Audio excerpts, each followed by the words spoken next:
Hello, my name is Denis Otim, and I am here to introduce Group 1 for the coursework of public-private partnership. We all are from the cohort of 28 for MBA class, and we will be presenting 2 case studies. Now the work is structured in such a way that half of the group will present 1 case study and the other half will present the other case study. We were assigned case study 1 and case study 2 out of the document that was shared, having the case studies of projects, PPP projects that were conducted in India. Our group has 9 participants, and each of them has their names and registration numbers on their screens, and you can be able to see that from there. But to just mention them, we have Atimango Joan, Namugayi Justine, Tukei Judith, Magezi Gerin, Mbeiza Naume, Emalu Boniface, Namugumya Agnes, Kemigisha Winnie, and myself, Otim Denis Johnan. I'll now right away start with case study 1. And case study 1 is basically about the Alandur sewerage project in India. And to just give an overview about the project, the Alandur sewerage project was initiated in 1996 and was aimed at establishing an underground sewerage system and a wastewater treatment facility in Alandur, which is a residential suburb in the Chennai metropolitan area in India. And this area had a population of 16,000 of 165,000. Yeah, that's by the year 1996. And the problems I mentioned, or that the problems that led to the initiation of this project were the lack of an underground sewerage system, because the people in the area relied basically on the septic and holding tanks for holding their sewage. And this led to several environmental and health challenges, including the underground water contamination, and also because of the open water system, there was also a mosquito menace or threat.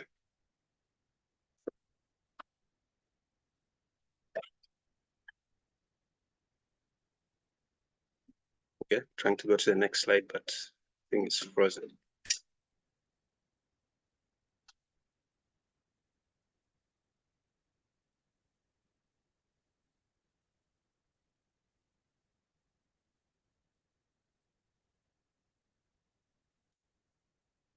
It's just a second. I don't seem to be moving to the next slide.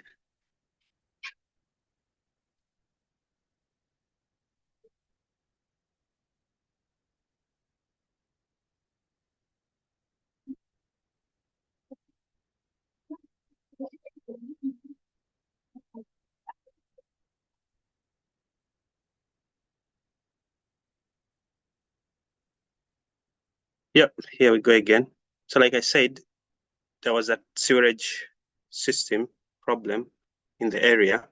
And so the project had the following goals. 1 was to improve the living standards of the people in the municipality of Alandu. And then secondly, also to provide essential sanitation facilities to all the residents. 3rd, to address the environmental and health concerns. And lastly, to reduce the cost of septic tank maintenance, which was a major system of handling sewage in the area at the time. And to achieve these goals, it was designed in such a way that it would have a sewerage network with the main lines, as well as also branches of the sewer lines. It would have manholes, as well as pumping stations to deliver the sewage to the main treatment facility. Secondly, it was also designed with the capacity of handling 12 million liters per day of the sewage, and also with the perspective of expanding it to a capacity of 24 million liters per day. As we shall later see, it was estimated that the population would double by the year 2027. And lastly, the design also was to enable low-cost sanitation initiative. Just because sewage had high maintenance costs, but if the septic tanks had high maintenance costs, but if they had to use these sewage lines, which were managed by the municipality, then the cost of maintaining the septic tanks would be greatly lowered. Going to how it was implemented, again, this is just the overview. The implementation took a collaborative approach, which involved the Alandur municipality, then this organization, the Tamil Nadu Urban Infrastructure Financial Services Limited, and then the USAID's Fire Project. And then the funding also was through the PPP arrangement with contributions coming from the residents. And it was designed to cover an estimated population of 300,000 by the year 2027. At the start, like we saw, it was 165,000, but with the capacity of up to 300,000 for growth. And this would address critical public health and environment issues while introducing a transformative urban infrastructure for Alandur. Next, we go to the initiation of the project. Thanks, Denis. Thanks, everyone. Thank you for that introduction. All right, for the initiation stage, we're going to explore a few areas. One, the need for the project. As already mentioned, the project was initiated in 1996. So the AM identified several health and environmental risks. This has already been mentioned due to inadequate sewage and sanitation facilities. So that covers the need for the project to be done. And then there was support also from the government in 1997.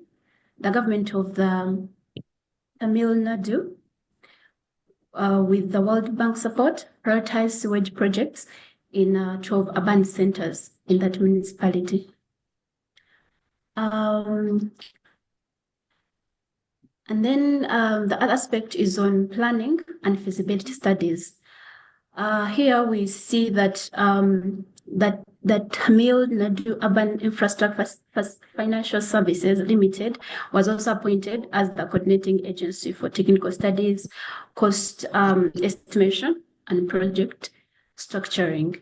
And then there was also a willingness to pay that was carried out, a survey that was carried out to conduct and gauge public acceptance and affordability, showing strong support for the project despite cost concerns. So here there was involvement of the public. Yeah. We have the approval process. There was the administrative approval on 9th December 1996, and the technical sanction, which was on 27th January 1999. Then we move to the public engagement. Sorry, I've mentioned that there was involvement with the public. So there was a vigorous outreach. Thank you. There was a vigorous public outreach campaign that was carried out to educate the community about the benefits and costing implications for the project. And then under the funding, there was also a financial model combining the loans, the grants, and public contribution. That was also finalized, and then the municipality was required to collect a deposits at least 10,000 households. That was as a precondition for the project's financing. The procurement, there was a competitive procurement a two-stage competitive stage procurement process that was conducted to select contractors for designing, for constructing and operating the sewage system and the sewage treatment plant. I think that covers the initiation stage. Over.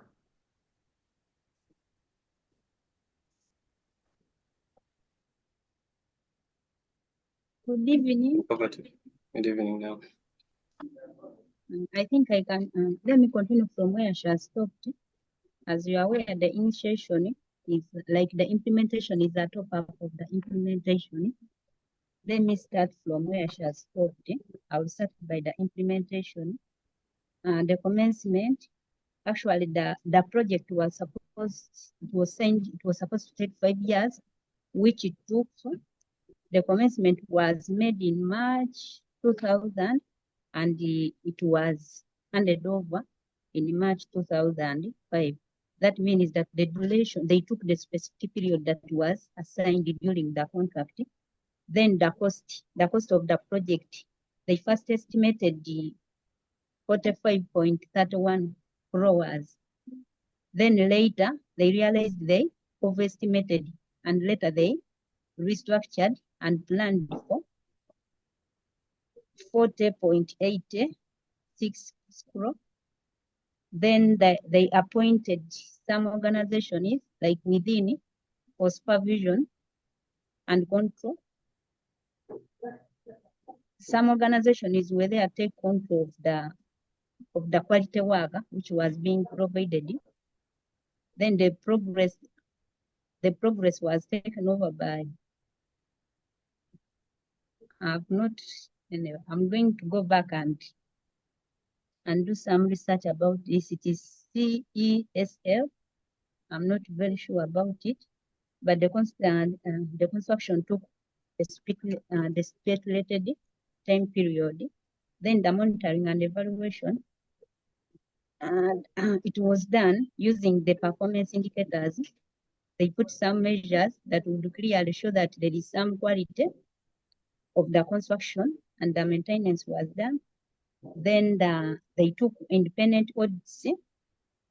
As I have told you that some organizations were appointed to take care of the supervision and to monitor the progress, the quality of work that was being provided. Then surveys and feedback.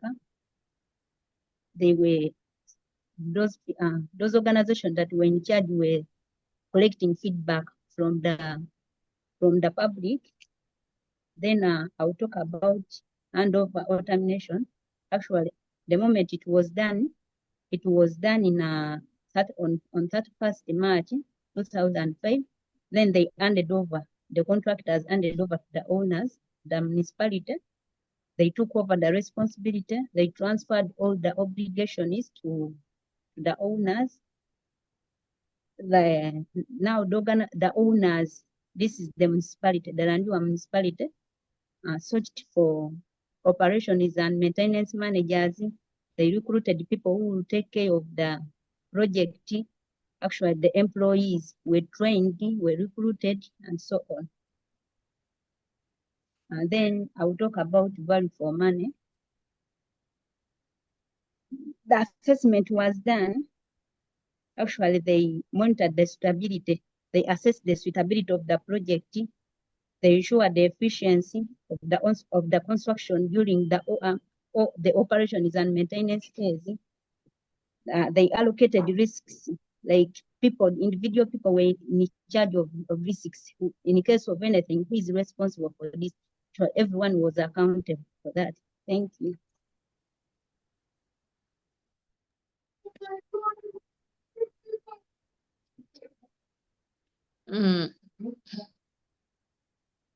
The success factors of the Landu project. Can you go back to the previous slide, Denis?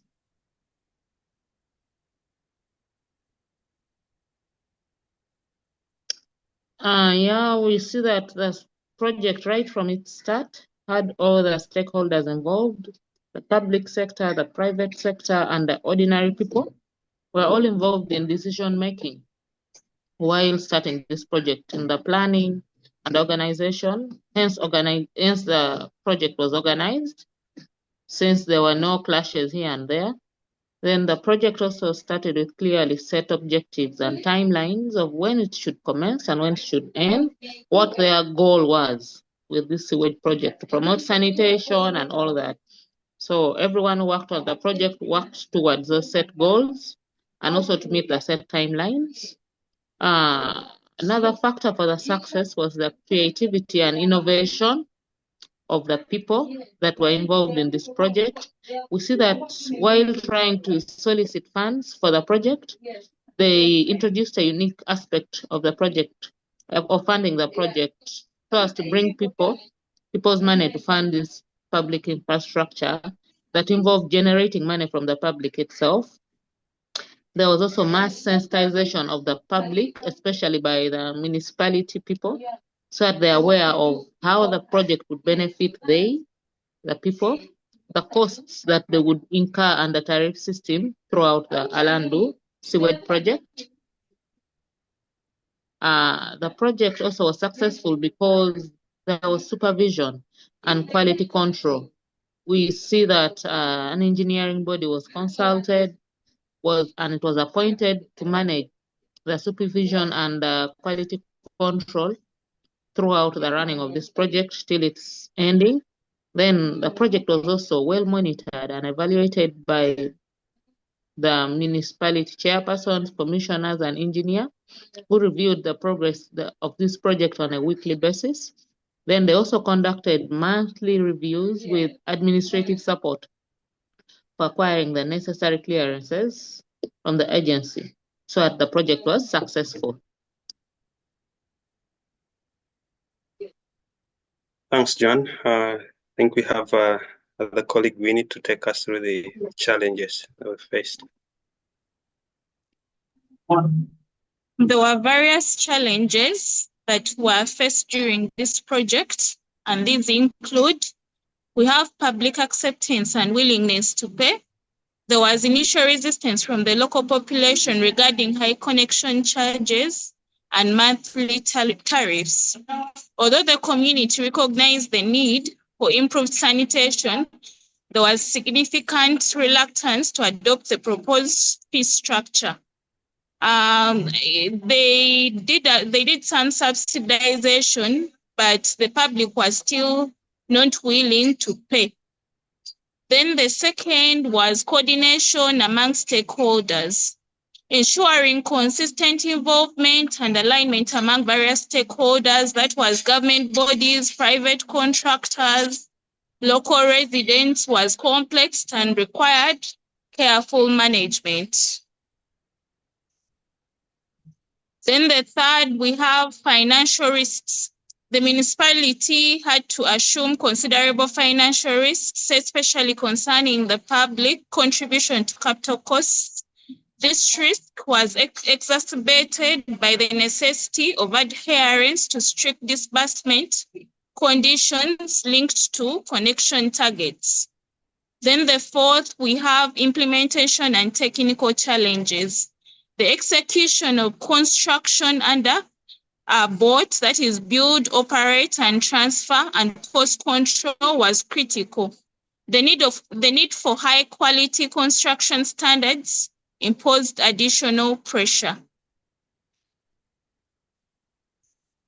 Then the final one, we have political and bureaucratic interference. Navigating local political dynamics and bureaucratic hurdles for approvals and support impeded timely implementation. Yeah, thanks, Winnie. And lastly, for this case study, there were also a number of lessons that were learned, and these lessons could be drawn all through the project, from the challenges, from the success factors. And one of those lessons is that public participation is key when handling PPP projects. Now, in this project, there was mass mobilization of community support through the extensive outreach and education campaign. And And so this project demonstrated that for public participation to be successful, effective communication can result in increased acceptance and willingness to pay. You do not communicate, then you cannot get the buy-in. So the implementation inside there was that the municipality adopted multiple communication channels, including public meetings, the media, and door-to-door canvassing, which proved effective in gaining the community buy-in. So that's the first lesson, that with regard to public participation, the approach to communication needs to be clearly looked into if you are to get their buy-in. Secondly, stakeholder engagement. We see that in this project, the several stakeholders, which involve not just the municipality, but then there were also the Tamil Nadu government, but then there was also the general public involved in. So we see that the continuous involvement of the stakeholders is vital for project success, and establishing a citizens committee, which was done in this case, allowed for regular feedback and concerns to be addressed, fostering a sense of ownership and accountability among the residents. And the insight there was that engaging various stakeholders at multiple decision-making stages improved transparency and also the project performance. The next lesson learned is under the theme of robust financial planning. And we see that the effective financial management, including structuring loans and grants from government agencies, and increasing an escrow account for revenue management, is helpful. And comprehensive feasibility studies must precede financial structuring to ensure all potential risks are identified and addressed. Also, another lesson is regarding political will and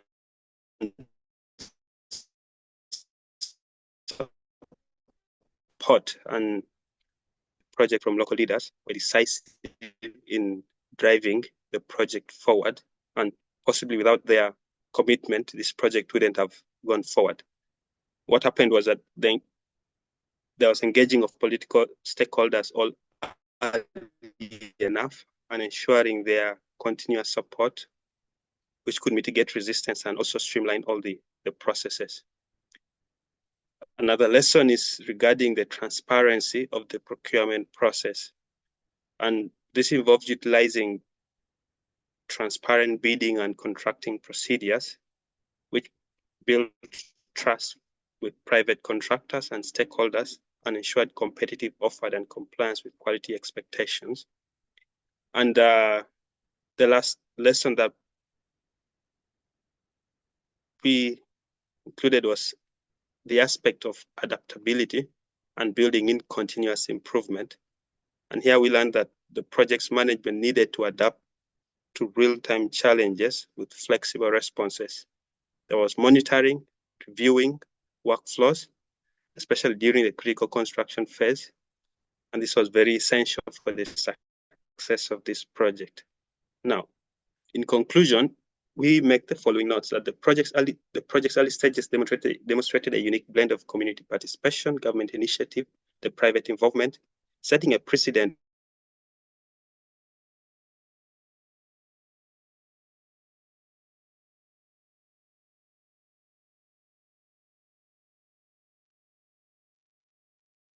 Okay, I think I jumped off at some point.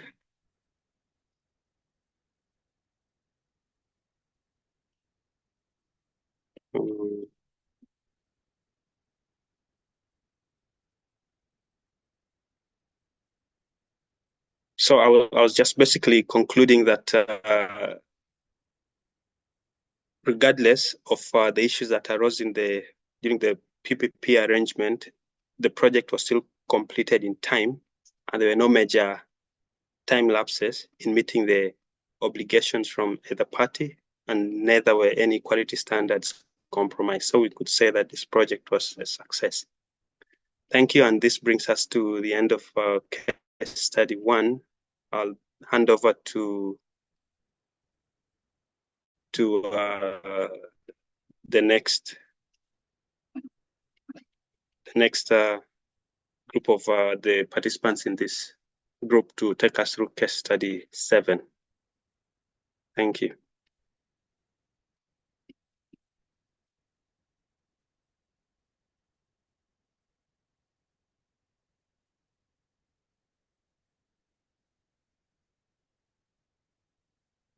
Gerin, Judith.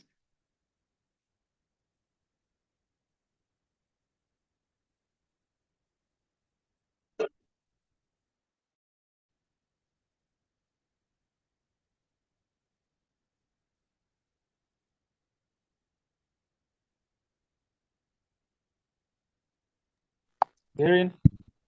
Okay, so I'm right here. Thank you very much, Denis, and the team that handled case 1. We're going to go through case 7.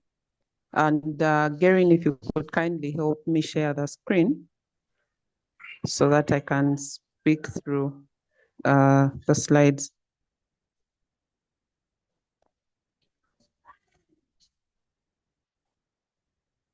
Okay, thank you very much. So for case study 7, the subject of the case was the Tuni Anakpali road expansion project. And this project was undertaken as part of the India Golden Quadrilateral Program. So briefly about the quadrilateral program, it was basically a national highway network expansion program, quite ambitious, that was undertaken by the government of India. So during that construction, it was found that part of the stretch between Tuni and Anakapali was found to be lacking in terms of capacity, and there was a need to expand it from a dual carriageway into 4 carriageway. And also there was deteriorating infrastructure. And once that was reviewed, it was found that there was need to embark on a project as part of the wider program to expand that stretch. So that informed the need for this project to be undertaken. So once it was agreed that there was a need to expand that particular 59-kilometer stretch of road, the National Highways Authority of India embarked on a project to ensure that that was executed and help feed into the greater program that was expanding the highways across the 4 major cities, hence the name Quadrilateral Golden Program. So once the need was identified, there was therefore a need to appraise the project. So during project appraisal, several feasibility studies were undertaken. The technical feasibility study was undertaken, and it determined that the design fitted within the greater program. So yes, the project did pass technical feasibility. So environmental feasibility was also undertaken for the project, and it was discovered that there was already earlier clearance obtained. There were already approvals obtained, and that meant there was going to be reduced resistance from the community, and that was a pass. So financial feasibility was carried out as well, and during that assessment, it was determined that the total cost of the project would be 315 crore. So that's quite a lot of money, and given that the government was already undertaking the major project, there was need to partner. So there was a need for public and private partnership to ensure that execution of the same project would be achieved. So the decision for PPP was based off the need to split the cost and also to bring aboard the expertise that we know public sector brings to the table versus public sector. So based off those assessments and feasibility carried out, PPP model. PPP was adopted, and then the decision for PPP model was informed by the fact that tolling was no longer very feasible based on the amount of traffic that was expected along that same stretch of road. So instead of adopting a toll, there was a need to look at other options or other models. And that is how the BOT annuity model was also agreed on as the model to be utilized in execution of this project. So the fixed annuity payments would mitigate revenue risks and would also help make the project commercially viable. So from a socio-economic perspective, beneficial to the wider community, based on the fact that it would help reduce vehicle operating costs. And also it would provide greater investment opportunities, because this was part of a greater network connecting the major cities, and meaning investment opportunities in industry, and also it was deemed to help increase the value of real estate in the area. So based of that feasibility study, the project was deemed viable, and it progressed on to the next stages. So I have briefly taken us through the needs identification for the Chuni and Kapali road expansion project, and also project appraisal. So I'll hand over to my next colleague to take us through structuring, how the project was structured, and then procurement into implementation. I thank you. Over to you, Magezi. Okay, thank you, Judith, for that presentation. I'll be talking about the structuring of the project. And under structuring, I'm going to talk about the decision on the PPP model and the risk allocation framework, the legal framework, and the funding model. The decision to come up with there were various models that were evaluated, and like the toll-based and the shadow tolling. And finally, they determined that the direct tolling was not a viable option due to the low traffic volume. And eventually, they decided on using the BOT annuity. Then risk allocation, the NHAI was responsible for land acquisition and payment risks. The concessionaire was responsible for the design, the construction, and financing of the operation and management risks. So under the legal framework, we shall see that they entered into a concession agreement. They entered into a concession agreement that was signed in 2001. And this agreement defined all the various roles and responsibilities and obligations of all the parties. So even under the legal framework, we shall see that the government and the state supported the agreement. Yeah, it put in its support by giving approvals, defining the roles, and also security. So, and the funding model for the project was the debt equity ratio, and it was a debt equity of a ratio of 3:1, and there was also issuance of preferential shares. So these preferential shares were under the SPV. So after talking about the structuring, I'll move ahead and talk about the procurement stage, the procurement phase. I'll talk about the procurement phase. I'm trying to project. Yes, I'm talking about the procurement phase. And under the procurement phase, there was the two-stage bidding, and that is the preparation phase. There was a two-stage bidding, and under the two-stage bidding, the first stage was the RFQ.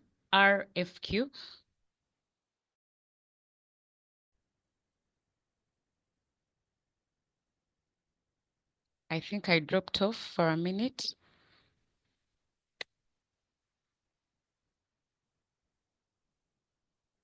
But I was talking about the procurement.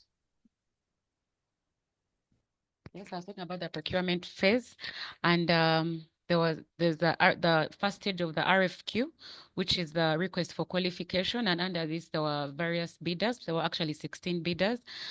And the second stage was the RFP, which is the request for proposal, and there were 6 qualified bidders who were they were evaluated and based on annuity amount that was quoted. So you'll see that under these 2-stage processes, finally the contract was awarded to GMR UEM Consortium, which was selected for its lowest bid, annuity bid, and an SPV essentially was created. And the SPV was comprised of GMR, Tunia and Akapali Expressways Private Limited. Having discussed that, I'll now delve into the implementation, all the construction phase. Yes, under the implementation, I'll discuss the construction and operations. So under the construction, we shall notice that the construction commenced in May 2002 and it was completed in December 2004, and the total cost of the entire project was 295 crore, and we shall appreciate that the initial estimated amount was 315 crore. So it cost less than it was actually estimated. And there was an independent engineer that oversaw the quality assurance and adherence to all the standards. Then still under the implementation, yes, we shall look at, yes, there was a risk management, there were incentive mechanisms, there was state support like I highlighted earlier, and we have the operations phase where I'll let my colleague proceed from there. Bonnie, over to you.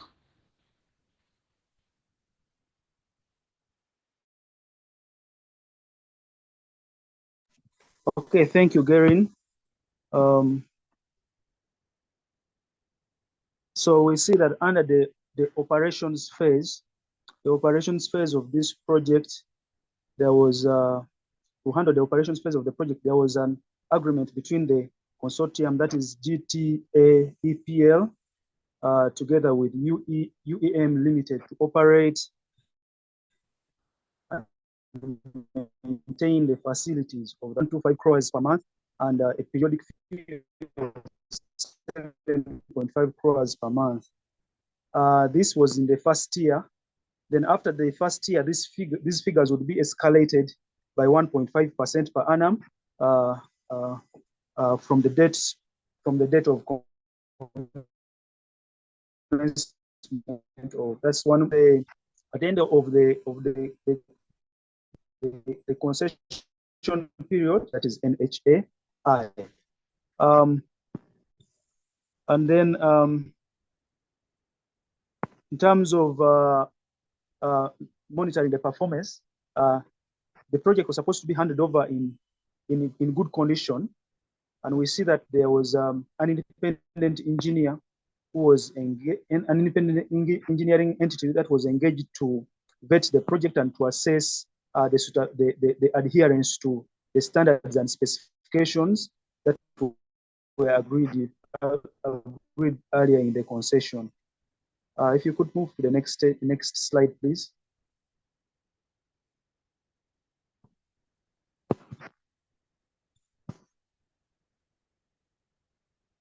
Next slide, please.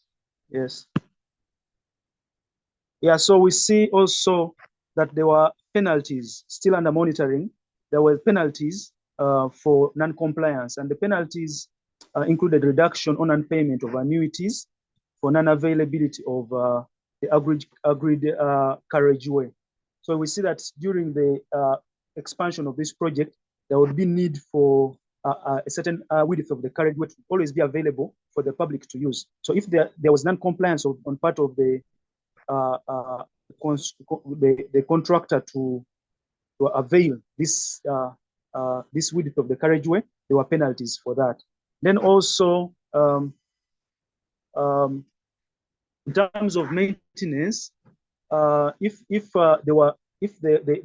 consortium was not able to was not able to maintain the project, then NHAI would step in and do the maintenance, but there would be penalties, including reimbursing of costs that NHAI would have incurred. Then NHAI also had a right to terminate this project if there was non-compliance or in terms of breaching of the O&M provisions in the concession. As I've already said, that the project was supposed to be handed over while it met technicals, all the specifications and standards, as well as being in good condition and free from any costs. And this was achieved. Can we move to the next slide, please?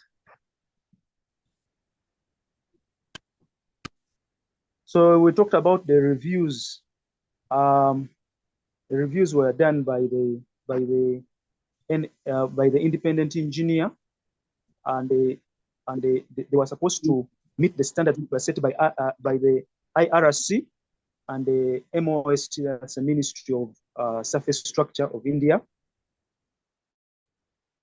But this was done in time, and there were no cost overruns on the project. As a matter of fact, we see that the project managed to save money.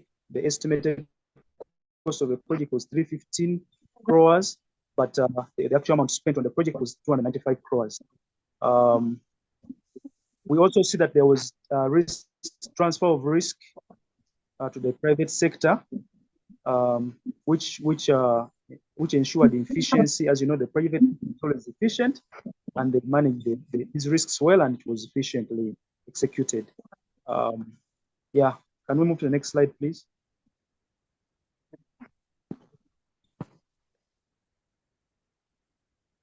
The key learnings of the project. Okay, the challenges.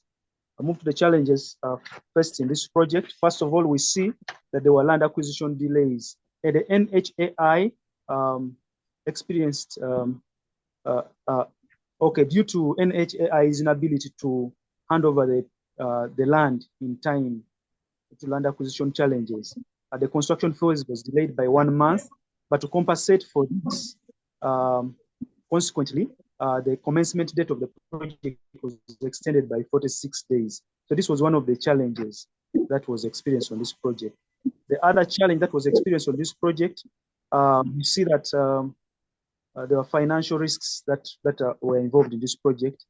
As much as we see that it was relatively easy for the consortium to get financing from the ICICI Bank as the main lender and a consortium of public sector banks, but the rate at which they got money was high. That's between 12.5 to 12.75%. So this reflects the challenges of raising capital that was experienced on this project. Then in terms of designs, we see that the IRC, that is the Indian Roads Congress, and the Ministry of Surface Transport of India had set standards and specifications that the contractor had to meet in terms of designing this project.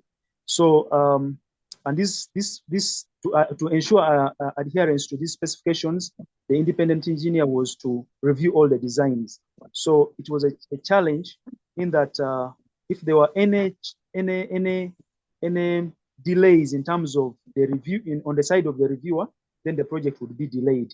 The other challenge that was seen on this project is that the concessionaire, that is the consortium, bore the responsibility of strict construction timelines. So they had to meet the strict construction timelines of 2.5 years, while at the same time maintaining the desired quality. The other challenge that was faced on this project is equity, where the equity retention obligations. We see that there was a requirement that the original concessionaire, that is the consortium, GTA EPL, they had to maintain an equity percentage of at least 26% throughout the concession period. And so you see that they couldn't sell more than 74% of their stake to raise money if they needed to. So if they needed to raise money, they would have to, they could only sell up to 74%, and the 24%, 26% they couldn't sell. This lack of flexibility made it harder for to secure funding or to restructure the project. It limited them in terms of how they can restructure the project. Then we see that the project had assets were to meet predefined standards, and non-compliance of these would be costly on the part of the consortium, and would lead to deductions in retained payments. As we can see that in this project, there were a portion of there's a fraction of money that was retained to handle such delays, to offset such delays. Yeah. So I would like to hand over to the next presenter.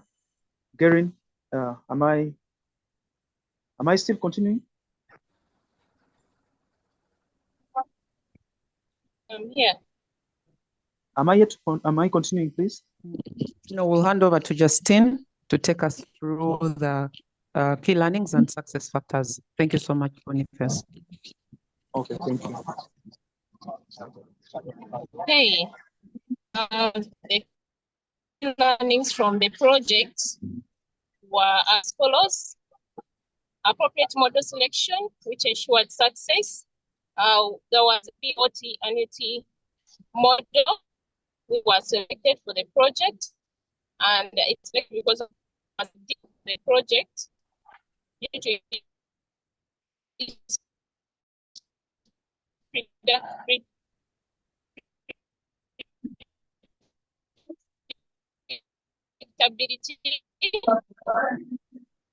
revenue. Then there was transparency. This is allocation, minimize this during the project. Then private sector efficiency to cost and time savings. Yes, we see that there was timely and cost-effective construction, which demonstrated the value of private sector involvement in the project. Then the success factors included commitment of the public and private sector.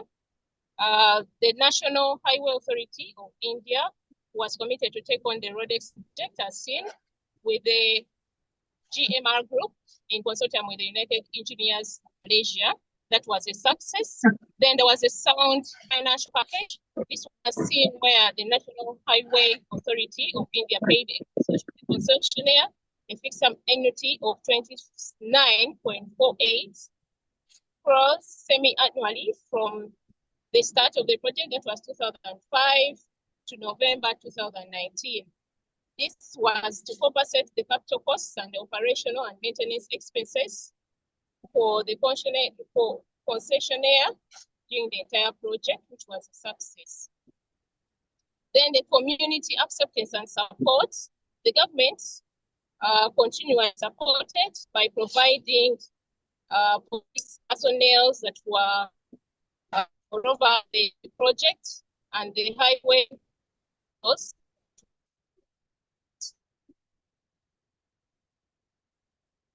So the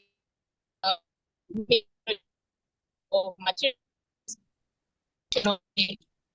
the constructors from any attacks.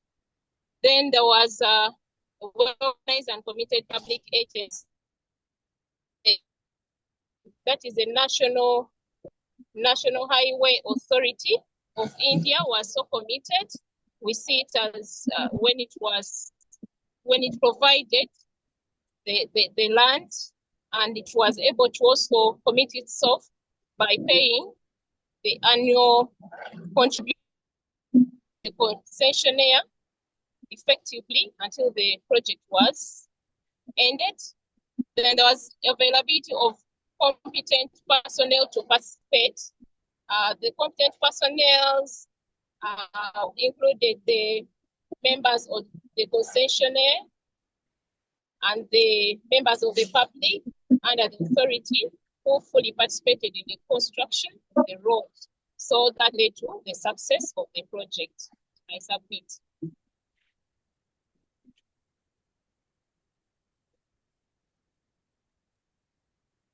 Thank you very much, Justine. And that brings us to the end of our assessment of case 7, the Tuni and Akapali Road Expansion Project.